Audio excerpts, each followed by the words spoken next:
인사드리러 왔습니다. 앞으로 이제 만날 기회가 좀 많이 있을 것 같고요. 오늘은 간단하게 준비한 출마 예편만 설명드리고 어젯밤에 출마 결정을 하고 오늘 아침에 이렇게 불가피하게 서둘러서 기자회견을 하게 된 이유는 이제 내일부터 설 연휴에 들어가게 되고 그러다 보면 여러분들도 만나기가 어려운 서둘러 준비를 하다 보니까 여러 가지 공약사항이라든지 우리 지역의 현안 문제들을 충분하게 제 소견을 발표하고 토론할 수 있는 그런 준비는 솔직하게 못했습니다. 이런 상황에 대해서 충분히 양해를 해주시고요. 저의 기자회견문을 낭독하도록 하겠습니다. 안녕하십니까. 100만 성남 시민 여러분, 그리고 중원 국민 여러분, 또한 통합민주당 당원 여러분, 불철주야 노고를 아끼지 않고 자리를 빛내주신 언론인 여러분, 저는 그동안 서울시장 선거와 민주당과 시민통합당의 통합 과정, 그리고 통합민주당 당대표 최고위원 선거를 지켜보면서 국민 여러분의 정치혁명에 대한 뜨거운 열망과 경제민주화에 대한 요구를 바라보면서 많은 생각을 갖게 되었습니다. 이러한 고민 속에서 우리 정치 현실에 대해서 아웃사이더로 저는 그동안 지내왔습니다. 그동안 넉넉고 세월을 보내기에는 MB정부의 실정은 팍팍한 성남 시민의 살림살이를 거덜내고 있었습니다. 어느 지역보다 정치의식과 주권의식이 높은 성남 중원구에서 당원과 국민 참여를 통해 후보를 결정해가는 상향식 공천 방식이어야 함에도 불구하고 한간에는 전략공천 지역이니 야권 단일화 지역이니 하는 뜬소문과 함께 중원구에서 정통 민주당의 중심이 흔들리는 현실을 보면서 고민 또 고민을 거듭하게 되었습니다. 많은 사람들을 만났습니다. 그리고 조언도 들었습니다. 저 나름대로의 여론 수렴 과정을 치열하게 걸쳐왔습니다. 중원 국민 여러분, 그리고 당원 동지 여러분, 저는 이제 다시 정치를 시작하려 합니다. 백척간두에 선 심정으로 중원 국민들에게 선택을 요구하고자 합니다. 서민 편에 섰던 빈민운동가의 초심으로 돌아가서 다시 한번 서민의 삶을 대변하고자 합니다.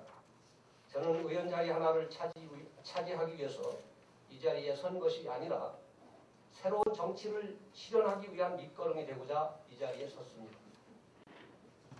그러기 위해서 저는 예비후보 등록 이후에 모든 선거운동에서 지난 일을 반성하고 새로운 비전을 보여드리기 위한 모든 노력을 다할 것입니다. 또한 통합민주당의 진정한 혁신을 통해서 당원과 국민이 정당의 주인으로서의 권리를 행사할 수 있도록 정당 민주화를 위해서 혼신의 힘을 쏟겠습니다.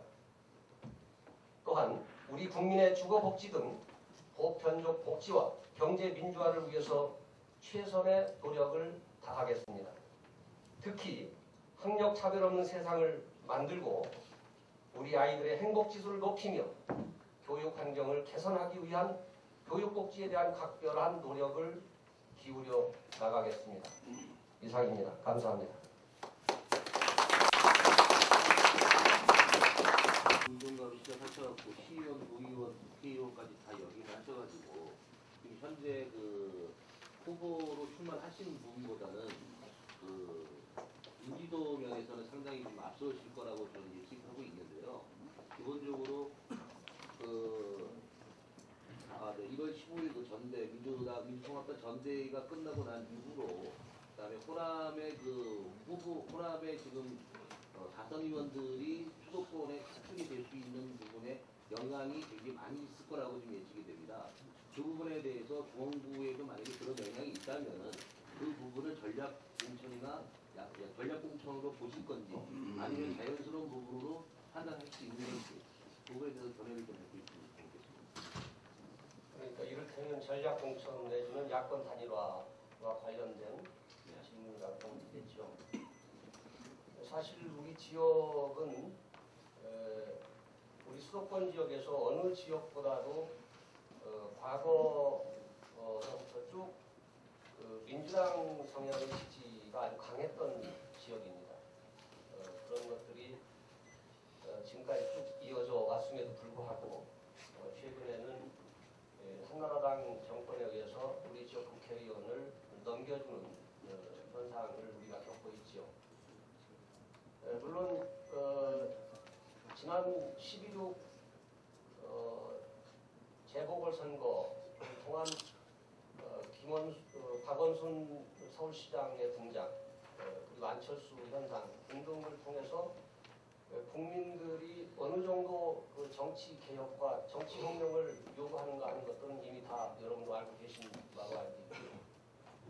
이런 과정을 통해서 이번 4.11 총선에서의 대다수 개혁, 그리고 연말에 대선에서의 정권 교체는 불가피한 현상이라고 보고요. 이것은 국민의 요구고 열망이라고 생각을 합니다. 그러기 위해서는 여러 가지 형태의 이제 공천이 이루어질 수가 있는데 전략 공천이라고 하는 그 부분이 도입될 수가 있죠. 그건 그 당의 그 정당 정책에 나와 있는 사항이기도 하고, 그러나 지금 국민들의 요구는 국민에 의한 경선입니다. 국민 참여 경선을 요구하고 있기 때문에 이 대의를 중앙당에서도 거스를 수는 없는 거 아니냐, 이런 생각을 갖고 있고요.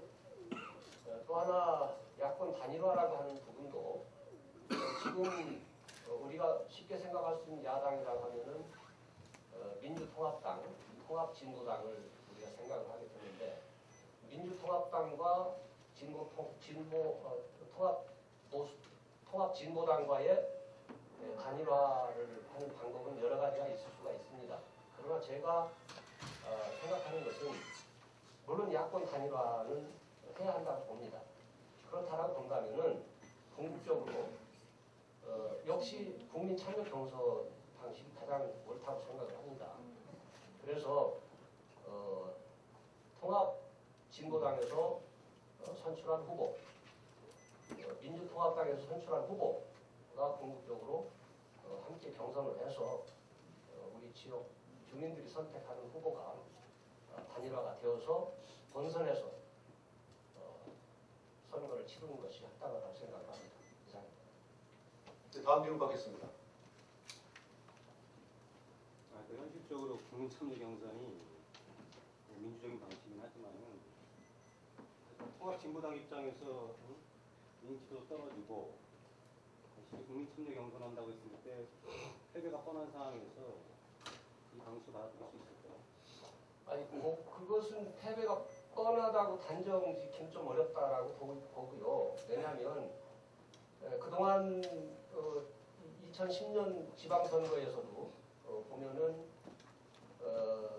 경기도지사 선거에서 아주 세가 약한 유시민 후보와 김진표 후보가 경선을 했을 때 유시민 후보가 경선에서 이겼어요. 본선에서는 물론 졌지만 그 외에 다른 사례들도 있고 하기 때문에 그렇게만 단정하기는 어렵다. 그러나 유권자들이 바라고 지역 주민들이 바라는 방식의 단일화 방식을 선택하는 것이 합당한 거 아니냐, 저는 이렇게 보는 것이죠. 그런 의미에서 중앙당에서 전략공천이 나오는 것 같은데 예. 중앙당의 그런 전략공천 방침이 결정이 되면 수용을 하시겠습니까? 그것은 전략공천이 두 가지 의미가 있어요. 당에서 영입한 어느 인사를 공천하는 방식이 있고, 나머지는 이제 야당 상대당 후보에게 주는 방식이 있는데, 저는 여기에서 전략공천은 당에서 영입한 사람에게 공천을 주는 방식으로 해석을 하고 있고요. 야권 단일화라고 하는 게 맞죠, 그런 경우는. 그래서 야권 단일화를 강제적으로 추진하는 것은 합당치가 않다. 그런 경우는 중원구 민주당 당원들의 여론을 쭉 그동안 들어보면 굉장히 받아들이기 어려운 그런 현상으로 되어 있습니다. 그렇게 됐을 때 과연 설령 경선에서 상대 당 후보가 이겼다고 했을 때 본선에서 과연 이길 수 있겠느냐. 그것은 지난 2010년도 경기도지사 선거에서 보듯이 그런 현상으로 나타날 가능성이 높다. 그렇기 때문에 국민이 참여하는 경선 방식에 의한 공천이 이루어졌을 때 그나마 이 부분에 대한 반발을 했던 세력들 내지는 민주당 당원들이 투표장에 갈 수 있는 명분이 주어진다라고 보기 때문에 그 부분은 그 방식이 가장 적당하다고 생각하는 거죠. 네, 다음 한 분만 질문 더 받겠습니다.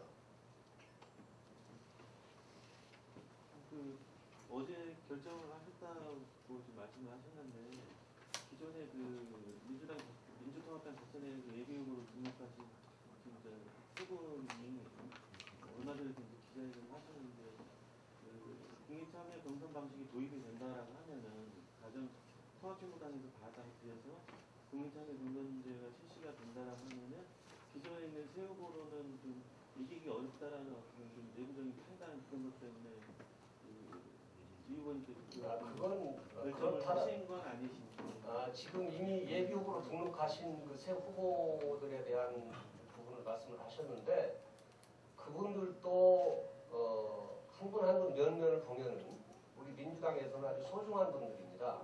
그동안 역할들을 많이 해 보셨고 또 대부분 저하고도 개인적으로는 많은 친분과 인연을 갖고 많은 대화와 활동을 해왔던 분들이기 때문에 하나하나 면면을 보면 흠잡을 때는 사실 별로 없는 분들입니다. 네, 그런 분들이기 때문에 뭐라고 말씀드릴 수는 없지만 그러나 이 선거라고 하는 것은 좀 이런 흥행몰이라고 하는 거 있지 않습니까? 그래서 좀 시민들의 관심을 집중시키고 또 여론을 집중시켜서 이 선거가 이렇게 가는구나 라고 하는 좀 분위기 조성도 사실은 필요해요. 근데 지금 너무 가라앉아 있습니다. 과연 중원부에 후보가 있느냐, 4.1 총선에서 한나라당을 이길 각오가 돼 있는 정당이냐라고 하는 의구심을 갖고 있는 시민들이 많은 것도 또한 사실입니다. 이런 상황에서 저도 미숙한 점이 많이 있습니다만 그동안 민주화운동과 빈민운동 그리고 정당 그리고 정치를 하면서 나름대로 쌓은 경륜을 최대한 이번 선거에서 내놓고 함께 경쟁을 한다면 4.1 총선에서 어느 후보가 결정이 되든 간에 반드시 이기는 선거를 하고 싶다. 이런 차원에서 제가 투사표를 던진 걸 이렇게 이해를 해주시면 되겠습니다.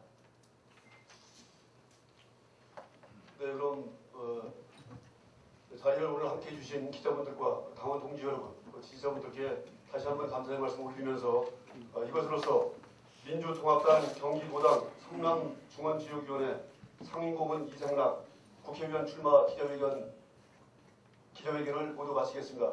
감사합니다. 예, 감사합니다. 수고하셨습니다.